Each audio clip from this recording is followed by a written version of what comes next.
one of the best evaluators of talent, joining us right here on the Rich Eisen Show. Our buddy Todd McShay back here. How are you, Todd?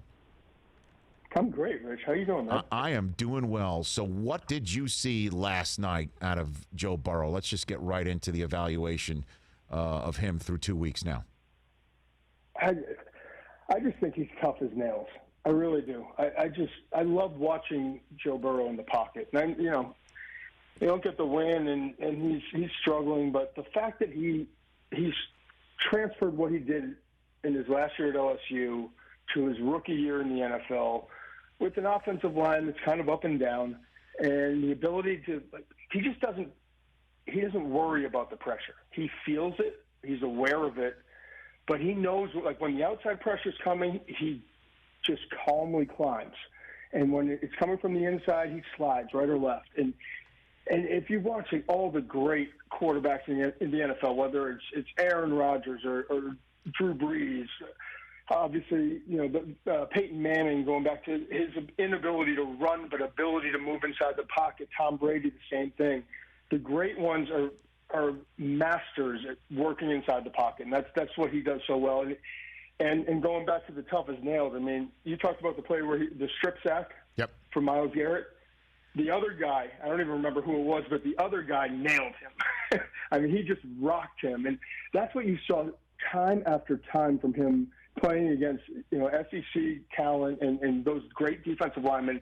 He gets knocked down, and he doesn't peel himself off the ground. He just pops up, and it's next play. And he's always been like that, and I've always respected that about his game. It probably has something to do with the fact that his dad was a coach, his brothers were linebackers and safeties in Nebraska.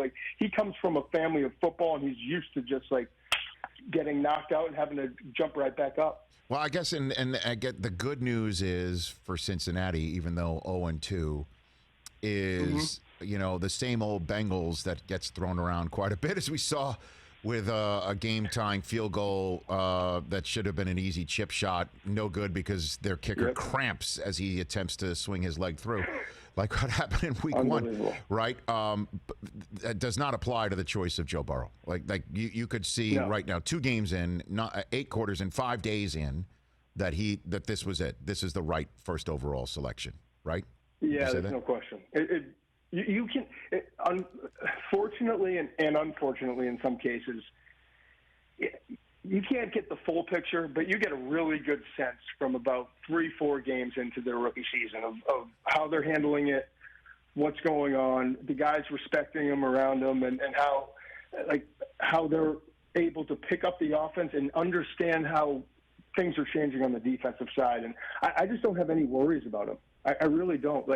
They need to get better on the offensive line. They need to get more consistent on the defensive side and some more talent and influx there. But I have no concern when it comes to what's going on at the quarterback position for the Bengals for the next several years. And I think he's going to elevate everyone around him. And that's what you expect to get when you use a number 1 overall pick on a quarterback. And we were discussing this with your compatriot Daniel Jeremiah last week about what does make a successful NFL quarterback who's been drafted or rated high or drafted in the first 2-3 rounds.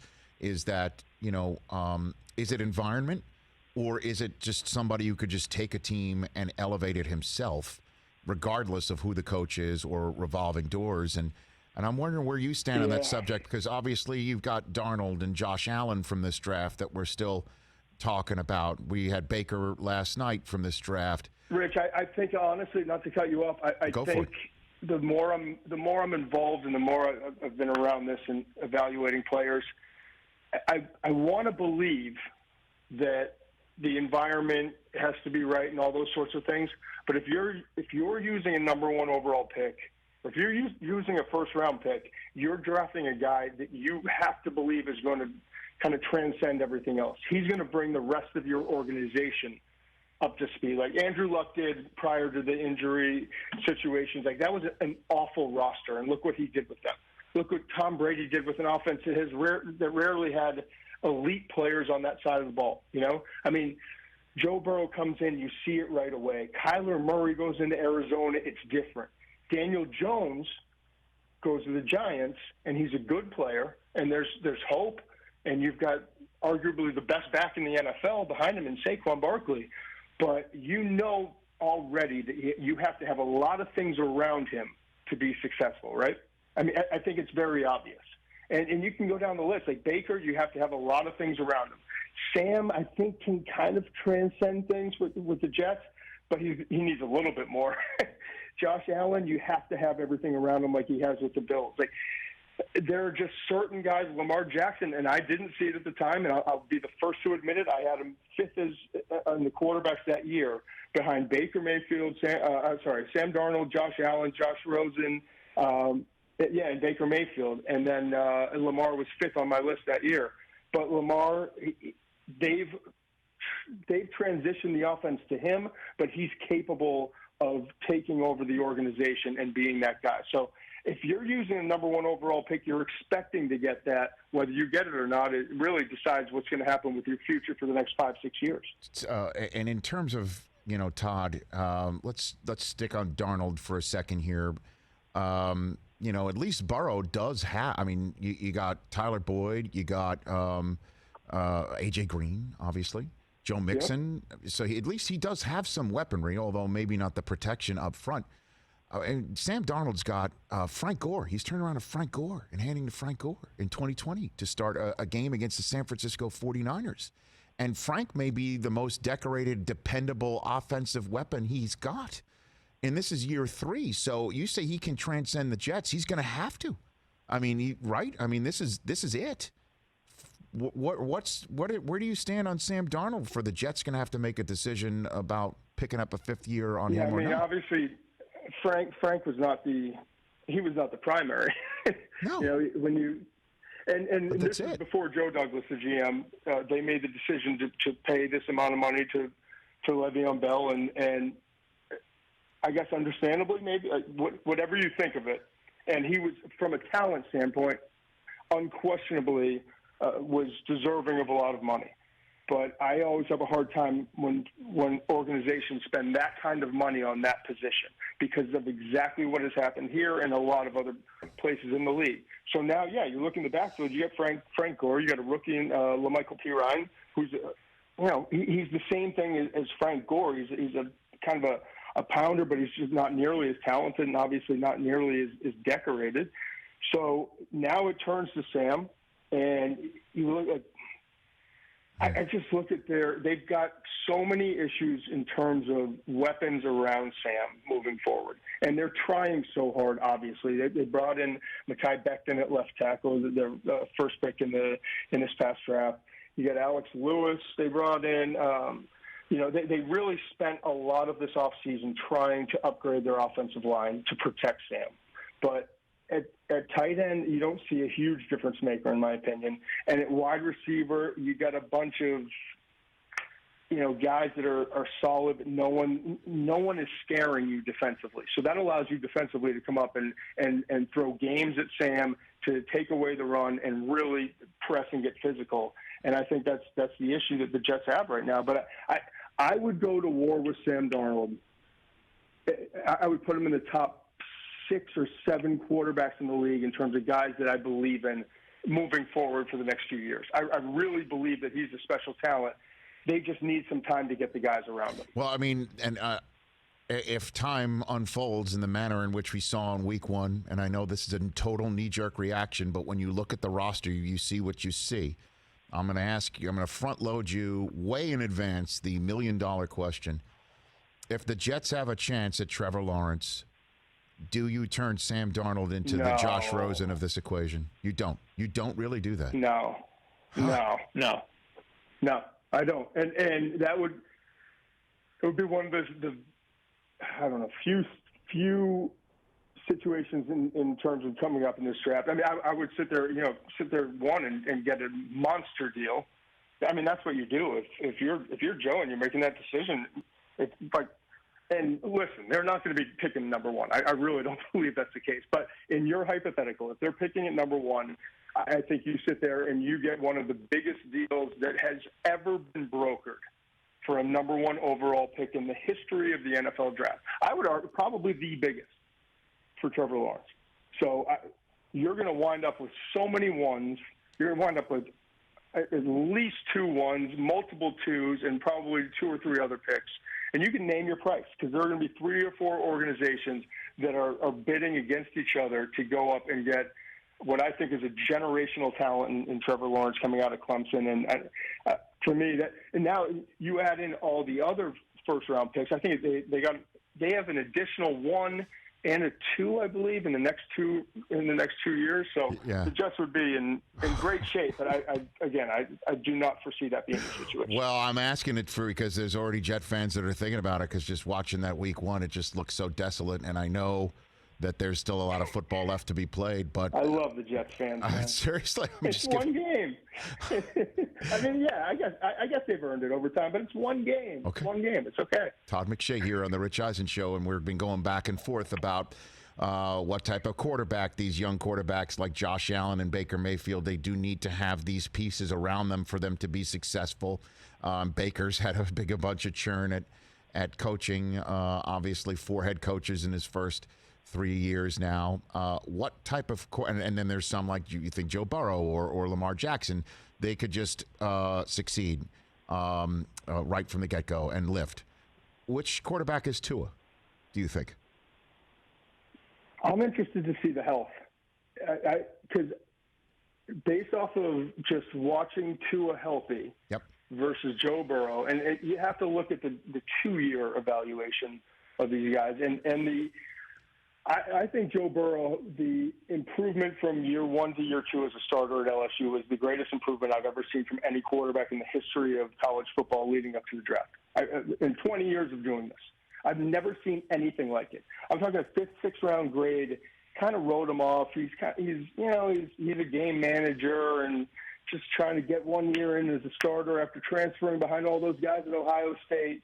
And then all of a sudden he becomes Joe Burrow, like this guy.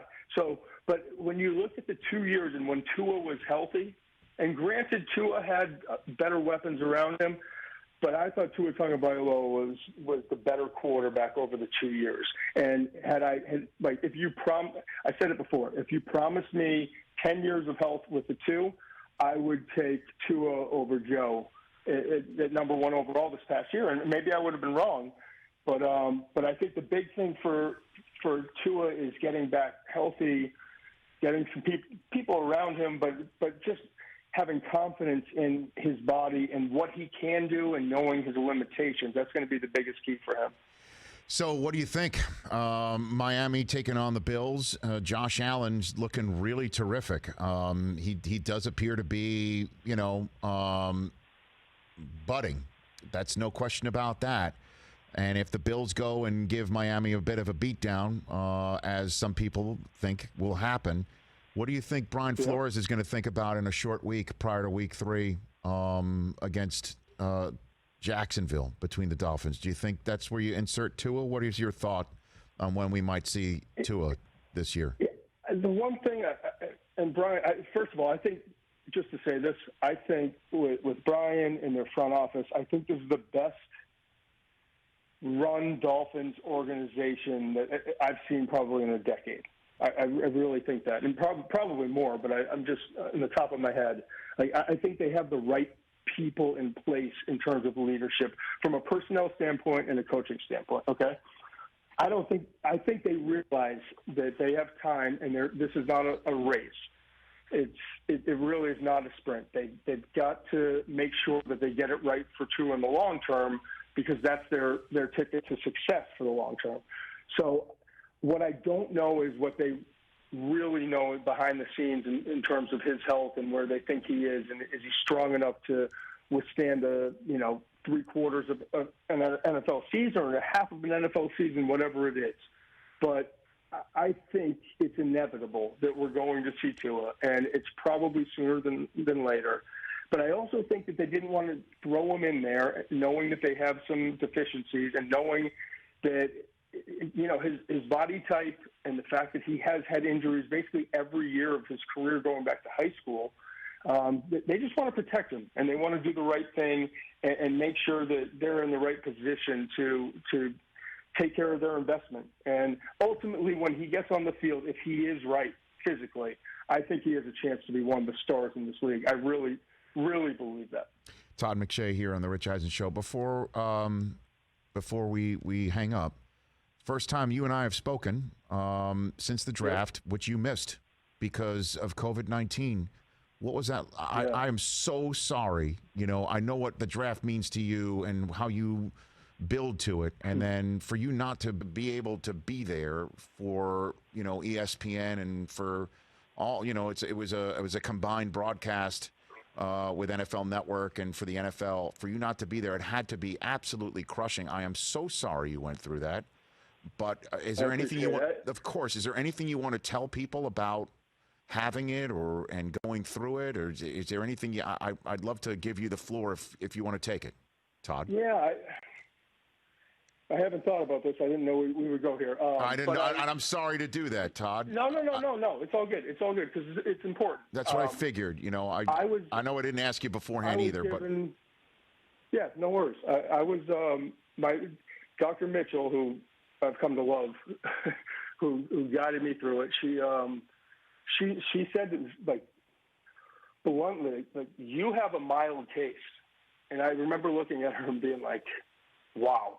Yeah, I can't imagine people that have anything worse than this. I would go to take a nap and try to, like, you know, text a producer and be like, I'm going to try to be on a little bit, and then wake up 13 hours later. And I didn't know if it was 7 at night or 4 in the morning. Like, I just didn't know where I was. It was dark. Thank goodness my wife took our children and went away on early April and got away just because she was worried.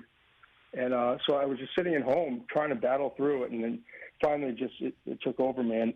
So the point is this: for anyone who doesn't think it's that severe, or, you know, it's made up, or all these other things that I hear, it is real and it's scary. And to know that there are people who had it a lot worse than me, I can't imagine what they went through, because it was a really dark place. But I'll say this: I've never felt more like love and appreciation and more, I don't know, like team, whatever environment than I did during those few weeks from everyone that I worked with at ESPN. It was unbelievable, the support I got, and it was I couldn't watch the draft. Even though I was healthy enough to watch it, I couldn't watch it until it was over because I couldn't stomach it. But when it was over, I watched it, and I was so proud of everything that ESPN and NFL Network did, and I appreciated so much the support I got. Honestly, it really helped me through it, knowing that everyone was like, "Don't worry about work, like, get over it. You just get healthy," and it meant a lot to me. It is just one draft, Todd, and now you sound great, and don't worry, you'll be there in 2021 when the Jets are on the clock and have a decision whether to take Trevor Lawrence or trade everybody. So, and I'll still be dealing with you and all the Jets fans. I got it. Oh no, you'll hear from Greeny. That's for darn sure. Greeny will. No. Greeny, Levy, I got all of them. You'll have a Greeny split screen when that happens. I'll tell you that. That's for sure. That's for sure. And he's going to have all the. I want to focus on all the good. Like Chase Young has a sack and a half. C.J. Henderson for Jacksonville with the pick. Antoine Winfield Jr. for the Bucs. He was great. Queen has 8 tackles. That's all right. These great rookies. I love it. We're focused on the Jets. I got it. Well, no, it's okay. We've got more time. I'll have you back on anytime, Todd. You're the best. Thanks for the time. Really appreciate it. All right, my man. You got it. You got it. That's Todd McShay of ESPN right here on The Rich Eisen Show. The best. Hey, you watched all the way to the end. Thanks for that. Watch more right here.